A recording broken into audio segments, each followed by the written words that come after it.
नमस्कार, मैं भारत पंचवाल स्वागत करता हूं आपका राजीव टाइम में। आइए रुक करते हैं बड़ी खबर की ओर। इंदौर में आवारा कुत्तों का आतंक लगातार बढ़ता जा रहा है। इसका असर अब अस्पतालों में भी साफ दिखाई दे रहा है। शासकीय स्तर से हुकुमचंद अस्पताल में डॉग बाइट के मामलों में लगातार बढ़ोतरी दर्ज की जा रही है। डॉक्टरों का कहना है गर्मी के बाद मरीजों की संख्या तेजी से बढ़ी है और बच्चों के साथ महिलाएं सबसे ज्यादा इसका शिकार हो रही है। इंदौर के कई रिहायशी इलाकों में आवारा कुत्तों की बढ़ती संख्या के लोगों के लिए परेशानी का कारण बन चुकी है। बच्चों, महिलाओं और बुजुर्गों पर डॉग बाइट की घटनाएं लगातार सामने आ रही है। इसका सीधा असर अस्पताल में आने वाले मरीजों की संख्या पर भी दिखाई दे रहा है।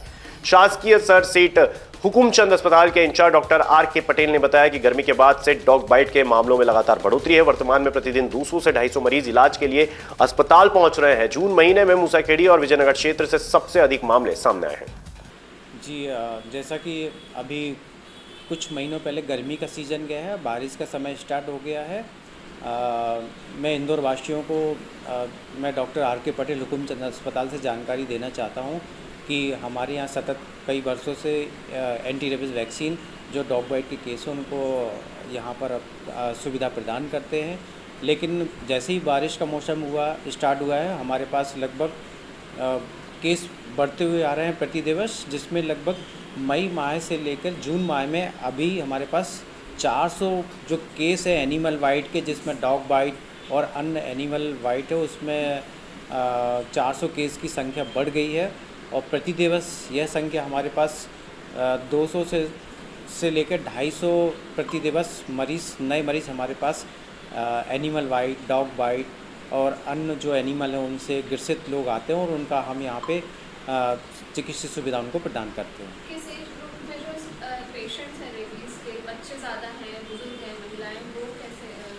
जी, निश्चित तौर पे जो महिलाएं हैं और जो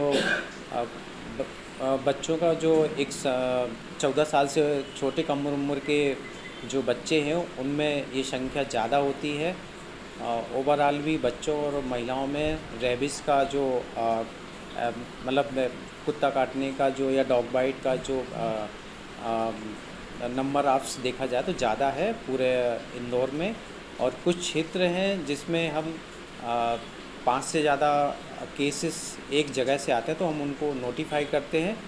पिछले माह में जून माह में लगभग ऐसे कई सारे क्षेत्र हैं, जैसे मूसाखेड़ी है, विजयनगर है, जहाँ पर 5 से ज़्यादा केस हमारे पास रजिस्टर्ड हुए हैं एक ही स्थान से, और उनकी हम जानकारी बनाकर उच्च कार्यालय भेजते हैं।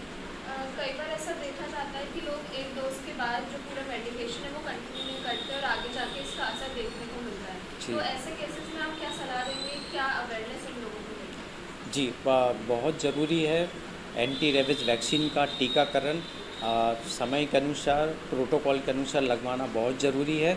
अगर कोई व्यक्ति या फिर जो जिसको डॉग बाइट हुआ है वो अपना वैक्सीन शेड्यूल समय पर नहीं करवाता है तो वो उसके लिए एक खतरे की घंटी है। और मेरी उनके लिए यही सलाह है कि आपकी पास की स्वास्थ्य संस्था है उस पर जाएं और चिकित्सा संबंधी जानकारी लेकर अपना वैक्सीनेशन तुरंत समय पर करवाना सुनिश्चित करें। डॉक्टर पटेल ने नागरिकों से अपील की है कि डॉग बाइट होने पर लापरवाही ना करें और चिकित्सीय सलाह के अनुसार एंटी रेबीज वैक्सीन का पूरा डोज अवश्य लें। उन्होंने कहा है कि अधूरा टीकाकरण गंभीर स्वास्थ्य जोखिम पैदा कर सकता है। डॉक्टरों का कहना है कि समय पर उपचार और पूरी वैक्सीनेशन ही रेबीज जैसी जानलेवा बीमारी से बचाव का सबसे प्रभावी उपाय है। फिलहाल के लिए खबर में इतना ही। ताजा तरीन खबरों के लिए देखते रहिए राजीव टाइम।